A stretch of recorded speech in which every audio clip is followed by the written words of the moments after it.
दोस्तों आदाब सलाम नमस्कार। आज के एपिसोड में हम बात करेंगे आरजेडी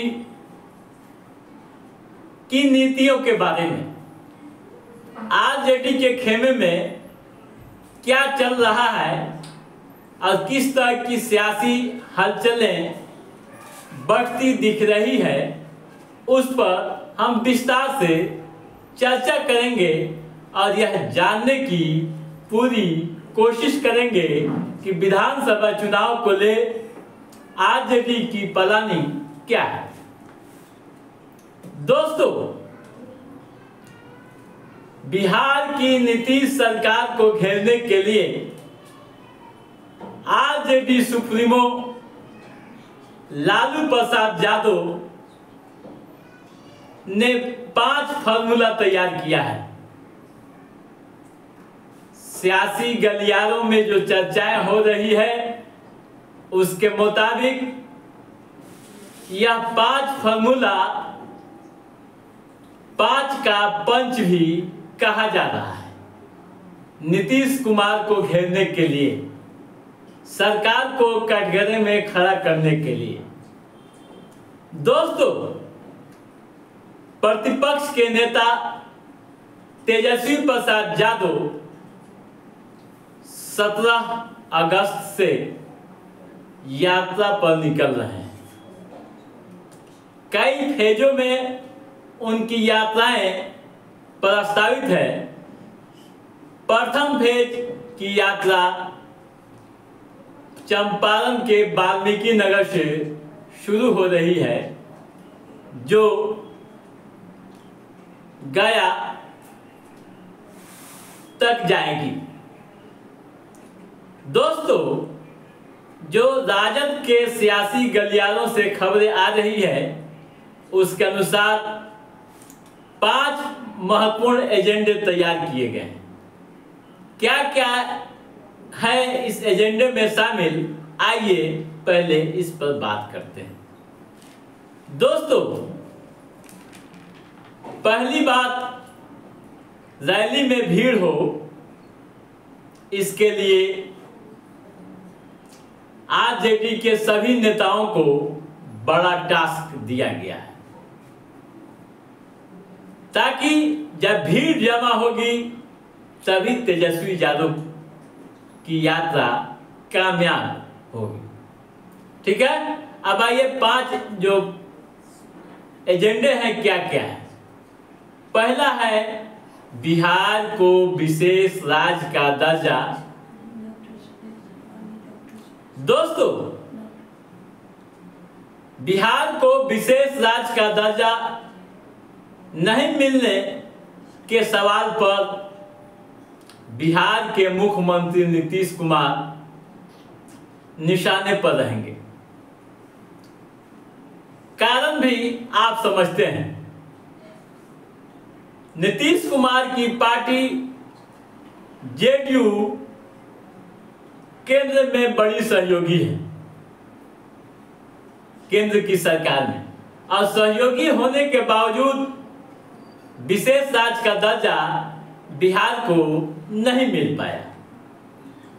तेजस्वी यादव अपनी यात्रा में यह समझाने की कोशिश करेंगे, यह बताने की कोशिश करेंगे कि अगर उनकी सरकार बनती है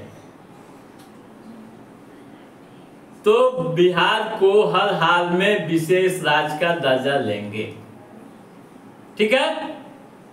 दूसरा मुद्दा जो होगा, जो चर्चाएं हो रही है, उसका अनुसार आरक्षण पर बिहार की नीतीश सरकार को घेरने की कोशिश रहेगी। कैसे?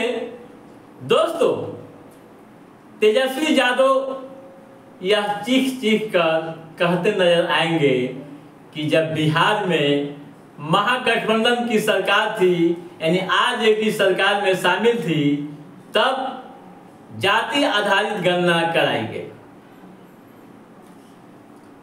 65% आरक्षण किया गया 50% से बढ़ाकर, लेकिन यह कानूनी पचड़े में पड़ गया। अगर बिहार की नीतीश सरकार अपनी मंशा साफ रखती तो इस तरह की नौबत नहीं आती। दोस्तों, बताया गया है कि केंद्र सरकार को इसे संविधान के 9वीं सूची में शामिल करने का अनुरोध पत्र भेजा गया, लेकिन केंद्र सरकार नहीं सुनी। मुख्यमंत्री नीतीश कुमार भी इस मामले में कुछ नहीं कर सके। ठीक है। तीसरा जो मुद्दा होगा, नौकरी यानी रोजगार। नौकरी की दिशा में किए गए कार्य। दोस्तों, 2020 के विधानसभा चुनाव में तेजस्वी यादव 10 लाख सरकारी नौकरी का ऐलान कर मैदान में उतरे थे। उस समय जब चुनाव परिणाम आया, नतीजे आए, तो आरजेडी सत्ता से दूर हुआ है। लेकिन बाद में सत्ता परिवर्तन हुआ और आरजेडी नीतीश सरकार में शामिल हुई, तब नौकरियों की बरसात हो गई। हर सेक्टर में नौकरियां दी जाने लगी। तेजस्वी यादव यह समझाने की पूरी कोशिश करेंगे कि अगर आरजेडी की सरकार बनती है तो युवाओं का पलायन रुकेगा और बिहार में फिर नौकरियों की बरसात होगी। ठीक है। अगला जो मुद्दा होगा, क्राइम कंट्रोल में नीतीश कुमार के नाकामी। तेजस्वी यादव यह चीख चीख कर बताएंगे कि बिहार में अपराध काफी बढ़ा है। सरकार इस मामले में पूरी तरह से नाकाम हुई है। हर तरफ अपराधियों का बोलबाला है, पुलिस कुछ कर नहीं पा रही है। ठीक है। और अगला मुद्दा जो होगा, वक्फ संशोधन बिल। दोस्तों, मुसलमानों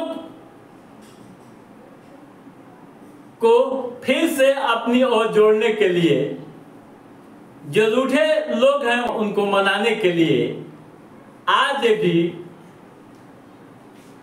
वक्फ संशोधन विधेयक को बड़ा हथियार के रूप में इस्तेमाल करेगी। जो चर्चाएं हो रही है, जो सियासी गलियारों से बातें छन के आ रही है, उसके मुताबिक तेजस्वी यादव अपनी यात्रा में वक्फ संशोधन विधेयक की जिक्र खूब करेंगे। जेडीयू ने कैसे समर्थन कर दिया इस बिल का, यह मुसलमानों को बताने की कोशिश करेंगे।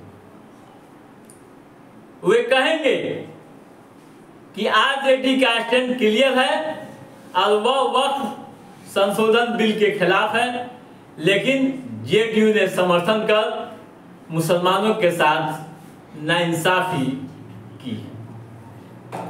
तो यही बातें